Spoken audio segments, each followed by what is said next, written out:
ஸ்ரீ குருப்யோ நமः. பெரிவாச்சரணம். ஹரஹர சங்கர, ஜெய ஜெய சங்கர.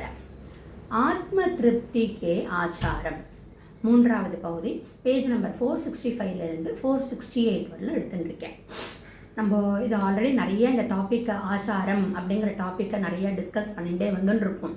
அதில் தான் இந்த ஒரு டாபிக் வருது. ஆத்ம திருப்திக்கு தான் இந்த ஆச்சாரம் அப்படிங்கிறது சாஸ்திரத்தில் சொல்லப்பட்டிருக்கு. ஆச்சாரம் அப்படிங்கிறது என்ன?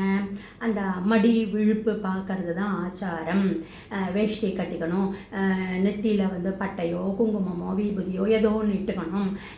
நம்மளுடைய மதத்தில் இருக்கக்கூடிய சொல்லப்பட்டிருக்கக்கூடிய அந்த சின்னங்களை போட்டுக்கிறது, மடிசாறு கட்டிக்கிறது, வேஷ்டி கட்டி போட்டுக்கிறது, நாள் நட்சத்திரங்கள்லாம் பார்க்கறது, இந்த மாதிரிலாம் ரொம்ப ஆர்த்தோடாக்ஸாக இருக்கிறது அப்படிங்கிறது தான் ஆச்சாரம். மடி விழுப்பு அப்படின்னு நம்ம சொல்லின்னு இருக்கோம். பெரியவா இந்த இடத்துல சொல்கிறேன் போச்சே, அட்லீஸ்ட் பேசுகிறதுலையாவது மடி விழுப்புன்னு வருதே, அது விதத்தில் சாட்டிஸ்ஃபை ஆக்கணுங்கிறதையும் ஒரு கோட் மாதிரி கொடுக்குறான். ஆனால் நாம் நினச்சிட்டு இருக்கிற மாதிரி இது மட்டுமே கிடையாது ஆச்சாரங்கிறது. தட் இஸ், நீ ஆர்த்தடாக்ஸாக இருக்கேங்கிறது மட்டுமே ஆச்சாரத்தினுடைய அர்த்தம் கிடையாது. அப்படின்னா என்ன? நாம் நினச்சின்னு இருக்கோம் ஆச்சாரங்கிறது இந்த வெளி அவுட் சைடோடைய ஃபார்மை நம்ம காமிச்சுக்கிறது. நான் சொன்ன மாதிரி நெத்தி கட்டுக்கிறது, வேஷ்டி கட்டி, மடிசாறு கட்டிக்கிறது, இந்த வளையல்கள்லாம் போட்டுக்கிறதுன்னு இப்படி நம்ம சொல்லப்பட்டிருக்கிற சாஸ்திரங்கள் சொல்லப்பட்டிருக்கக்கூடிய அவுட் சைடு ஃபார்ம் மட்டும்தான் ஆச்சாரம் அப்படின்னு நம்ம நினச்சின்னு இருக்கோம். அது இல்லை. உள்ளத்தை உயர்த்துவது தான் ஆச்சாரம் அப்படிங்கிறார். அதாவது அந்த உள்ளம் ஒழுக்கத்தோடு இருக்கணும். வள்ளுவரும் சொல்கிறார் இல்லையா, ஒழுக்கம் உயிரினும் ஓமப்படும்னு சொல்கிறார். அந்த ஒழுக்கத்தை கடைபிடிக்கிறது தான் ஆச்சாரம் அப்படிங்கிறதா, ஒரு டிசிப்ளினாக இருக்கிறது. இப்போ நம்ம கேரக்டர்னு சொல்லுவா, காண்டாக்ட் அப்படின்னு சொல்லுவா.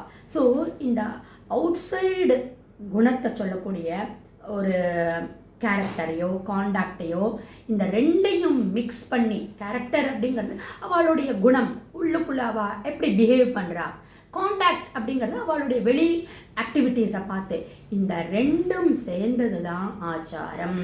அந்த உள்ளமும் தூய்மையாக இருக்க வேண்டும், வெளியினுடைய அப்பியரன்ஸும் நன்றாக இருக்க வேண்டும்.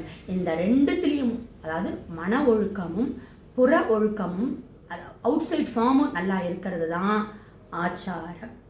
இதுதான் நம்மளுடைய சாஸ்திரத்தில் ஆச்சாரம்னு சொல்லப்பட்டிருக்கு அப்படின்னு சொல்லிட்டுன்னு ஹெட்டிங்கே என்ன கொடுத்துருக்கா, ஒரு இதை ஃபாலோ பண்ணு அப்படின்னா இது ஒரு ஆத்ம திருப்தி கொடுக்கறதுக்கு தான் அப்படின்னு டிஸ்கஸ் பண்ணுறா பெரியவா. என்னென்னா, இப்போது நம்ம ஒரு பசுமாட்டை பார்க்குறோம். ஒரு பசுமாட்டுக்கு பூஜை பண்ணுறதுங்கிறது ரொம்ப விசேஷமாக நம்மளுடைய சாஸ்திரத்தில் சொல்லப்பட்டிருக்கு. பசுவனுடைய ஃபேஸில் முகத்துக்கு மஞ்சள் இடுறது, அதனுடைய கொம்புக்கு அலங்காரம் பண்ணுறது, மணி கட்டுறது, கழுத்தில் மாலை போடுறது, இப்படி ஒரு மஞ்சள் தடவி குங்குமம்லாம் பண்ணுறதுங்கிறது பசுவனுடைய முகத்துக்கு பண்ணணும் அப்படிங்கிறது சொல்லியிருக்கு. இதெல்லாம் பண்ணுற போச்சா என்ன ஆகுது, ஒரு அந்த பசுவனுடைய பியூட்டி இன்க்ரீஸ் ஆகுது. அப்போது நம்மளுக்கு ஒரு சைக்கலாஜிக்கல் சாட்டிஸ்ஃபேக்ஷனும் ஒரு ஆர்டிஸ்டிக் நம்மளுடைய அழகு உடைய வெளிப்பாடும் தெரியறது. ஆர்டிஸ்டிக் பியூட்டியும் ஒரு ஆர்டிஸ்டிக் சாட்டிஸ்ஃபேக்ஷனும் நம்மளுக்கு இதில் தெரியறது அப்படின்னு சொல்கிறான் பெரியவா. சரி, ஆனால் பசுமாட்டுக்கு பூஜை பண்ணு, அர்ச்சனை பண்ணு அப்படின்னு வரும்பொழுது முகத்துக்கு பண்ணுறது இல்லையே. எதுக்கு பண்ணுறோம்? நம்ம பிருஷ்டபாகம்னு சொல்லக்கூடிய வால் பகுதியில் தான் நம்ம அர்ச்சனைகள் பண்ணணும். Whether we like it or not, நம்மளுக்கு பிடிக்கிறதோ பிடிக்கலையோ, இது இதுக்கு என்ன ரீசன் அப்படின்னு நம்மளுக்கு தெரியணும் தெரிய வேண்டாம் அப்படின்னா அவசியமே கிடையாது. நீ ஆராய்ச்சி பண்ணக்கூடாது. இந்த மாதிரி சொல்லியிருக்கா, பின்பக்கம்தான் வால் பக்கம்தான் அர்ச்சனை செய்யணும் அப்படின்னு நம்ம ஒரு சொல்லியிருக்கா அப்படின்னா அதுபடி தான் பண்ணணும். மகாலட்சுமியினுடைய வாசஸ்தலமாக இருக்குங்கிறது ஓகே, அதை தவிர வேறு என்ன இருக்குன்றலாம் கொஸ்டின் பண்ணிகிட்டே இருந்தோம்னா இப்படி தானே பண்ணுறோம். நம்ம ஒவ்வொன்றுத்துக்கும் கொஸ்டின் பண்ணுறோம். இதை நம்ம பார்த்தோம். நம்ம எப்படி வந்து சயின்டிஃபிக்கும் ஆச்சாரமும் இன்டர் ரிலேட்டடாக இருக்குங்கிறதையும் நம்ம பார்த்தோம்.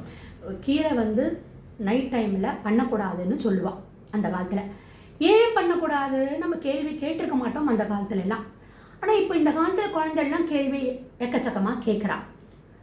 ஆனால் இப்போ சயின்டிஃபிக்காக ப்ரூவ் பண்ணியிருக்கா. ஓகே, நம்மளுக்கே தெரியறது அந்த சின்ன சின்ன பூச்சிகள்லாம் இருந்ததுன்னா வெளிச்சத்தில் தெரியாது. இல்லை டைஜஷன் ப்ராப்ளம் முக்கியமாக நைட் டைமில் கொஞ்சம் கீரையெல்லாம் சாப்பிட்டா ஆறுதில்லை அப்படின்னு இப்போ ஒரு சயின்டிஃபிக்காக ப்ரூவ் பண்ணதுக்கப்புறமா ஓகே அப்படின்னு ஒத்துக்கிறான்.